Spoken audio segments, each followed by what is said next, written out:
안녕하세요. 결혼한 지 이제 2년 된 30대 여성입니다. 얼마 전 여름 휴가 문제로 남편과 대판 싸우고 지금 이혼 서류에 도장까지 찍었습니다. 가정법원에 가져다 내기만 하면 되는데 그 전에 마지막으로 생각도 정리할 겸 이렇게 제 이야기를 하게 되었네요. 남편하고는 지인의 소개로 만났습니다. 남편은 저보다 6살이 많았고 중소기업을 다니는 회사원이었어요. 저도 원래는 남편처럼 회사를 다니는 직장인이었는데 남편하고 만나기 2년 전 퇴사해 작은 카페를 차렸고요. 카페는 그냥 이거저거 다 빼고 달에 5,600 정도 수익이 나는 상황입니다. 테이블이 5개밖에 없을 만큼 작은 카페이고 아르바이트생도 쓰고 있으니 장사가 그럭저럭 되는 편이라고 할까요? 아무튼 남편이 워낙 적극적으로 대시에 사귀게 되었고 사귄 지 6개월 만에 결혼 이야기까지 나오기 시작했어요. 남편은 시부모님께 하루라도 빨리 안정된 가정을 꾸리는 모습을 보여드리고 싶어 했거든요. 그리고 그때만 하더라도 저는 가족이라면 끔찍히 여기는 남편이 좋게만 보였어요. 저런 사람이 내 남편이고 내 아이의 아버지가 된다면 얼마나 책임감을 가지고 가장의 노릇을 해줄지 믿음이 갔다고 해야 할까요? 그리고 사귄 지 1년째가 되던 날 남편이 카페 하나를 통째로 빌려 멋진 프로포즈까지 해줬기에 저는 더 고민하지 않고 남편과 결혼을 약속하게 되었습니다. 그런데 결혼을 하고 나니까 남편의 가족사랑이 제 입장에선 달갑지만은 않은 것이었어요. 무슨 말이냐 하면 남편이 저와 결혼을 했으니 이제는 시댁 식구들보다는 저와 이룬 가정에 충실해주길 바랬거든요. 그런데 남편이 보여주는 태도는 이제 제가 남편과 결혼을 했으니 남편이 시부모님과 신우를 챙기듯 저도 시부모님과 신우를 챙겼음 하는 거였죠. 한마디로 저는 남편과 함께 시댁 식구들을 돌봐야 하는 입장이었던 겁니다. 그리고 그건 제가 바라고 꿈꾸던 결혼 생활이 아니었죠. 하지만 그럼에도 불구하고 한편으로는 저 또한 시댁 식구들과 잘 지내고 싶은 마음이 있었어요. 지금이야 그게 쓸데없는 욕심이라는 걸 너무 잘 알지만 그때는 그게 나름대로 아내로서, 며느리로서 인정받는 길이라고 생각했달까요? 그래서 남편이 뭐 하자 하면 군말 않고 따라주었네요. 대표적인 예로 지난해 남편과 결혼하고 처음 맞는 여름휴가였는데 남편이 시부모님을 모시고 가자고 하더라고요. 그리고 저는 당연히 원하지 않았죠. 남편은 하루라도 빨리 애를 갖고 싶어 했으니 제 생각엔 어쩌면 이번 여름 휴가가 남편과 단둘이 보내는 처음이자 마지막 휴가이지 않을까 싶었거든요. 그래서 해외까지는 바라지도 않았어요. 그저 단둘이 강원도나 동해 같은 데 가서 바다 구경도 하고 머리도 식히고 왔으면 했는데 하지만 남편은 그런 제 마음도 모르고 계속해서 시부모님 건강하실 때 같이 추억도 만들고 하면 좋지 않겠냐며 저를 달래려 들더라고요. 그래서 결국은 그래 나 하나만 참으면 다들 좋다는데 그까짓 거 한번 참아주자 생각하곤 알겠다 했죠. 그런데 거기서 끝이 아니었어요.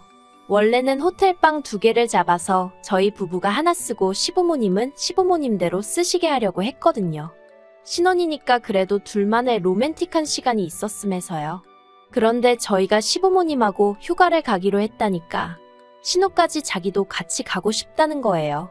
알고 보니 심해부는 회사 사정 때문에 여름 휴가를 반납해야 할 것 같다면서요. 어이가 없었죠. 100번 양보해 신우가 혼자라면 모를까. 신우네 애는 초등학교에 다니는 극성맞은 아들도 둘이나 있었거든요. 그리고 신우가 그 아들들도 데리고 오는 건 물어보나마나 한 일이었고요. 그래서 제가 남편에게 그러면 너무 정신없을 것 같단 말로 애둘러 거절을 했는데 남편이 원래 휴가라는 건 왁자지껄해야 재밌는 거라며 제 말을 대수롭지 않게 여기더라고요. 게다가 사람 수가 늘어나니 먼저 세워놨던 계획을 전면 수정해야 하는 상황이 되었습니다. 가려던 식당 중에는 노키즈존도 있었고 호텔도 이미 만실이었거든요. 그래서 결국 호텔을 취소하고 시조카들이 수영장을 좋아한다 하여 수영장이 딸린 펜션으로 예약을 바꿔야 했습니다. 임박해서 예약을 하려니 괜찮은 숙소 찾기가 여간 힘든 게 아니었어요. 참고로 신우는 자기는 살림하랴 애 키우랴 정신없다면서 저한테 모든 걸 떠넘긴 상황이었거든요. 그렇다고 저한테 선택권이 있던 것은 아니고 말 그대로 몇 개 골라서 신우한테 물어보고 어머님한테도 물어보고 양쪽의 꼴 같자는 요구사항에 하나하나 맞추기가 여간 힘든 게 아니었습니다. 그리고 그렇게 힘들면 못하겠다 하지. 이제 와서 뭘 궁시렁거리냐 하는 사람도 있겠지만 그때는 어쨌든 제가 결혼한 지 1년도 안 된 새색시였으니까요. 싫어도 싫다 좋아도 좋다 소리하기가 쉬운 게 아니었어요. 아무튼 그래서 우여곡절 끝에 펜션을 예약했더니 이번엔 어머님이 그래도 사람은 집밥을 먹어야 한다면서 저더러 된장 챙겨라, 고추장 챙겨라, 그리고는 밑반찬도 두세 개에서 챙겨놓으라대요. 그러니 이건 뭐 제 입장에선 휴가가 아니라 시댁 식구들 뒤치다꺼리하는 몸종으로 따라가는 기분이었죠. 그리고 결국 휴가는 구구절절 적기도 뭐하고 한마디로 그냥 최악이었어요. 일정이 2박 3일이었는데 신우는 차에 타자마자 잠에 들었고요. 반면에 애들은 차 안에서 얼마나 시끄럽게 떠들고 핸드폰은 손에서 놓지도 않고, 보다 못한 제가 사람들이 여러 명 있을 땐 조용히 하는 게 예의라고 한마디 했더니 그마저도 어머님이 나서서는 왜 애들 기를 죽이냐며 냅두라는 거예요. 신나서 그러는 거라면서요. 애들 앞에서 그렇게 바로 며느리인 저에게 면박을 주시니 참으로 시조카들 볼 낯도 안 서고 그뿐만이 아니었습니다. 숙소에 도착하자마자 신우는 자기는 이런 휴식이 필요했네요 전에 하더니 방에 홀딱 들어가 버리대요. 당장 이것저것 하려고 세워놓은 계획들이 있었는데 말이죠. 그래서 제가 신우더러 일어나라니까 자기는 그런 관광지는 안 가도 된다면서 자기 애들만 좀 데려가 달라는데 진짜 열받더라고요. 그래서 제가 엄마 말도 안 듣는 애들을 제가 어떻게 챙기냐니까. 이렇게 온 가족이 모였을 때는 자기만 보호자가 아니고 여기 모든 사람이 보호자라며 잘 좀 부탁한다나요? 어이가 없었죠. 그리고 제 속을 터지게 하는 건 신우뿐만이 아니었습니다. 어머님 아버님도 식당에 갈 때마다 여긴 얼마나 절마냐 해가면서 돈이 아깝네, 꼭 기다려야 하는 거냐, 별맛도 없고만 뭐 한다고 이런 데를 데려왔냐. 정말 단 한 번도 좋은 소리를 안 하시는 거예요. 그뿐인가요? 이틀째 되는 날하고 마지막 날은 어머님이 새벽 5시에 저를 깨우시더니 아버님 드실 아침 식사를 준비하랍니다. 그래서 제가 이따 시내 나가면 아침부터 여는 국밥집도 있고 하다니까 그런 건 조미료 범벅이라며 저더러 직접 하라고요. 정말 이 밖에도 별거지 같은 일들이 있었고 그러니 한마디로 2박 3일 동안 고생만 죽어라 하고 온 셈이었어요. 그리고 저는 남편에게 말은 안 했지만 다음부턴 이렇게 등신마냥 당해주지 말아야겠다는 다짐을 몇 번이고 했네요. 100번 양보해서 고생한 건 그렇다 쳐도 그러면 누구 하나 말이라도 고생했다, 덕분에 즐거웠다 인사 정도는 해야 하는 게 정상 아닌가요? 그런데 신우는 제가 자기 애들 선크림을 제대로 안 발라줘서 애들이 새카맣게 탔다며 제 탓이나 하고, 시부모님은 시부모님대로 피곤해 죽겠다며 제가 일정을 이상하게 짰다는 소리나 하시고 정말 너무너무 속상하고 서운하대요. 그런데 어느덧 1년이 지나 다시 여름휴가 이야기가 나왔고 설마 했는데 남편이 또 시부모님을 모시고 같이 휴가를 가자고 하는 거예요. 그리고 이번에 저는 전과 달리 애둘러 말하지도 않고 단박에 싫다고 했어요. 그래도 차마 작년 휴가가 거지 같아서 그렇게 2번은 안 한다고까진 말 못했고요. 그냥 올해는 단둘이 보냈으면 좋겠다 했죠. 그런데 남편이 엄청나게 곤란한 표정을 짓더니 시부모님이랑 신우는 작년에 너무 재밌었다며 꼭 그렇게 가자고 했다나요? 그리고 자기도 벌써 그러겠다고 대답했다는 거예요. 아, 그러니까 결국엔 저랑 상의도 없이 일단 정해놓고 저한테 통보식으로 알려왔던 거죠. 얼마나 기분이 더럽고 짜증이 나던지 저도 모르게 입 밖으로 아씨, 망했네, 그래버렸어요. 그러자 남편이 황당하다는 듯 저를 쳐다봤습니다. 일단 제가 싫다는 소리는 원래 잘 안 하는데 대번에 싫다고 한 것도 좀 놀란 눈치였거든요. 그런데 아씨, 망했네라니 평소에 저라면 사실 절대 하지 않았을 말이에요. 그러니 남편도 나름대로 충격을 받은 눈치였죠. 남편이 잠깐 말이 없더니 일단은 알겠다면서 그래도 전에 좋았던 일도 있었을 거 아니냐며 그런 거 위주로 생각을 해보랍니다. 그리고는 뭐 이번에는 자기가 뭐가 됐든 많이 도와주겠다나요? 에휴, 남편이 설령 도와주려고 들어도 신우는 분명히 애들은 여자가 잘 챙긴 애였전에 그런 소리나 할 거고 어머님 아버님도 남편이 라면도 못 끓이는 위인인 걸 뻔히 아는데 거기다 대고 음식을 시키시겠어요? 뭘 시키시겠어요? 한마디로 기대가 전혀 없었죠. 그런데 그 이야기가 오가고 이틀 뒤엔가 친정부모님한테 연락을 받았습니다. 올 여름 휴가는 친정오빠가 있는 미국으로 갈까 하는데 저도 혹시 같이 갈 생각이 있냐 하셨죠. 참고로 저희 친정부모님은 지방에서 작은 전원주택을 지어 그곳에서 살고 계세요. 원래는 두 분 다 서울 분들이신데 맞벌이를 하시면서 평생을 일과 사람들에게 시달리셨다 보니 언젠가부터 노후는 좀 한적한 데서 지내고 싶다고 입버릇처럼 말씀하셨거든요. 그리고 작년에 드디어 두 분의 꿈이 이루어진 거고요. 아무튼 저는 친정부모님께 같이 가고 싶다는 의사를 전했고 친정부모님이 그러면 혹시 한서방도 어떤지 한번 물어보라 하시대요. 그래서 남편에게 우리 부모님이 같이 미국에 가자는데 당신도 갈 거냐 물었습니다. 그랬더니 역시나 남편은 시부모님이나 신우를 포기하지 못하대요. 가려면 다 같이 가야지. 어떻게 자기만 쏙 빠지겠냐며. 그래서 저도 남편 성격을 아니까 두 번 묻지 않았어요. 그냥 알겠다고 했습니다. 하지만 남편더러 당신이 시부모님과 함께 휴가를 보내고 싶은 것처럼 나도 친정부모님과 함께 보내고 싶다. 그래서 나는 이번엔 미국에 가려니까 당신은 당신 가족들하고 휴가 잘 보내라고 했네요. 그랬더니 이제 어째서인지 시댁에서 난리가 났습니다. 어떻게 결혼한 지 얼마나 됐다고 부부가 휴가를 따로 보내냐면서 저더러 미국에 가지 말라는 거예요. 그리고는 계획대로 작년처럼 펜션이나 알아봐서 가자고요. 특히나 신우는 저 없으면 애들은 어떡하냐면서 자기는 이때 아니면 1년 내내 쉬는 날이 없다고 자기 사정 좀 봐달라며 죽는 소리를 하는데 그런 죽는 소리는 시매부한테 해야 하는 거 아닌가 싶대요.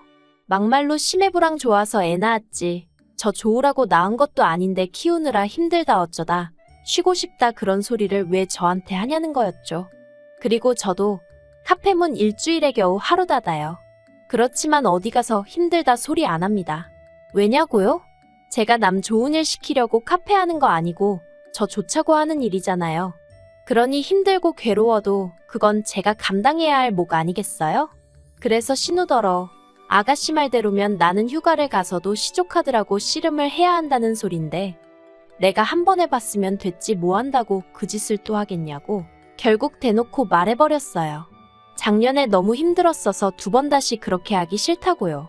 그랬더니 신우도 더는 뭐라 말을 못하고 어머님도 저더러 서운하네 어쩌네 그런 말씀에는 별말 없으시대요.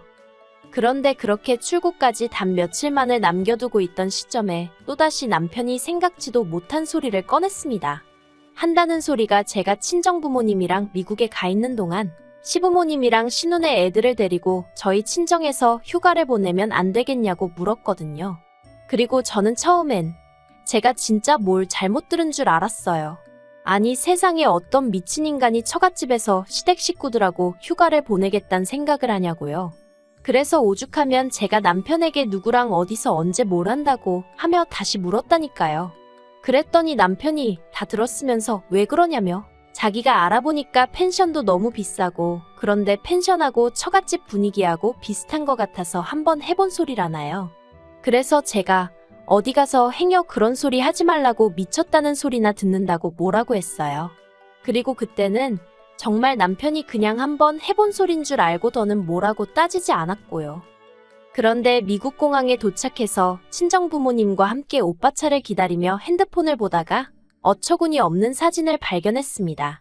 신우가 자기 메신저 프로필 사진을 바꿨길래 별 생각 없이 눌러봤는데 배경이 저희 친정 거실인 거예요. 어이가 없었죠. 친정부모님한테도 사진을 보여드리니 한눈에 거실을 알아보시고는 이게 웬일이냐 난리가 났고요. 그래서 제가 친정어머니더러 이웃에 아는 사람 없냐 한번 가보라고 하면 안 되냐 하니까 부랴부랴 어디다 연락을 하시대요. 그리고 얼마 지나지 않아 사진 2장이 왔습니다. 남편이랑 시부모님이랑 신우 그리고 신우네 애들이 저희 부모님 정원에서 고기를 구워 먹는 사진이요. 정말 속에서 우라가 치밀대요. 친정부모님도 언짢은 기색이 역력하셨고요. 그래서 저는 바로 한국행 티켓을 다시 샀어요. 10시간 넘는 비행을 2시간 만에 다시 하려니 미칠 노릇이었지만 그래도 분노가 더 커서 그런가 피곤하단 생각보단 빨리 가서 이 상황을 어떻게 대처하는 게 좋을지 그 궁리만 하면서 말이죠. 그리고 우여곡절 끝에 친정에 도착했습니다. 그때가 저녁 11시였고 저는 몰래 들어갈까 하다가 내 친정부모님 집인데 왜 그래야 하나 싶어서 현관 비밀번호 누르고 들어갔어요. 그리고 집안에 들어서니 마침 어머님이 물이라도 한 잔 드실 생각이셨는지 나오시다가 저랑 눈이 마주치셨죠. 꽤나 늦은 밤에 찌들대로 찌든 그러면서도 화로 가득한 며느리를 마주치셨으니 꽤나 놀라셨던 모양입니다. 어머님이 소리를 빽 지르시고 그 소리에 아버님이며 신우며 남편까지 여기저기서 다 튀어나오대요. 특히나 아버님이 저희 친정부모님이 쓰시는 안방에서 나오시는 걸 보고는 정말 어처구니가 없었죠. 더 말할 것도 없다 싶어서 바로 경찰에 전화를 걸어 시댁 식구들이 멋대로 친정에 쳐들어왔다 신고를 했네요. 그리고 정말 10분도 안 돼서 경찰들이 도착을 했고 그제서야 남편이 사태의 심각성이 좀 느껴졌는지 저한테 왜 이를 키우냐면서 말로 하자는 헛소리를 하더라고요. 마음 같아선 식탁 위에 놓여있던 물이라도 한 잔 끼얹고 싶었는데 2명의 경찰 중 1명이 저더러 그러면 폭행이에요 하길래 차마 물은 못 끼얹었어요. 대신 이 사람들 좀 빨리 좀 나가게 해달라니까 그건 경찰이 바로 협조해주더라고요. 시부모님도 신우도 애들까지 데리고 이 시간에 이 시골에서 어디로 가라는 거냐며 아침에 나가겠네요 전에 헛소리를 했는데 그게 제 알바냐 했습니다. 정 갈 데가 없으면 경찰서에라도 가 있던가 해버렸죠. 그리고는 보니까 남편이 사람이 많으니까 제 차를 끌고 왔더라고요. 그래서 차는 두고 가라 했습니다. 내 차인데 왜 허락도 없이 쓰냐고 두고 가라고요. 그랬더니 이제 진짜 시부모님까지 이 시간에 차도 없이 어떡하라는 거냐면서 가족들 중 누구 하나 사고라도 나야 정신 차리겠냐는 말도 안 되는 억지를 쓰시더라고요. 그래서 그 또한 제 알바는 아니라고 했어요. 그리고는 허락도 없이 제 친정부모님 집 문 따고 들어오지 않았냐 그러니 여기 있는 사람들 시조카들까지 포함해서 전부 다 주거침입으로 고소하겠다 했죠. 그리고 결론부터 이야기하자면 시부모님과 신우로부터 합의금 300에 제 미국 여행을 망친 거에 대한 정신적 피해 보상 명목으로 300 총 600을 받았습니다. 주거침입으로 고소하지 않는 조건으로요. 고소를 진행하면 솔직히 변호사도 구해야 하고 저도 가뜩이나 일도 많은데 시간 뺏길게 걱정이긴 해서 적당히 겁주고 합의금으로 정리한 것도 있어요. 그리고 남편과는 결국 이혼하기로 얘기가 되었습니다. 남편은 제가 기어이 합의금을 받아낸 것에 대해서 실망이니 어쩌니 헛소리를 해댔고 저는 끝까지 반성 없이 제 탓만 하는 남편에게 질릴 대로 질려버렸거든요. 그래서 조만간 가정법원에 서류 내러 가기로 했어요. 둘이 무슨 미련이 있어서 바로 못 간 게 아니고 같이 가야 된다는데 둘 다 일 때문에 시간이 안 맞아서 못 갔던 것 뿐입니다. 아무튼 아이도 없으니 뭐 한 달이면 완전히 남남이 될 거라대요. 어휴, 당분간 여름이 돌아올 때마다 이 지독한 기억이 저를 괴롭히겠지만 그래도 언젠간 잊혀질 과거일 뿐이니 당장은 후련합니다.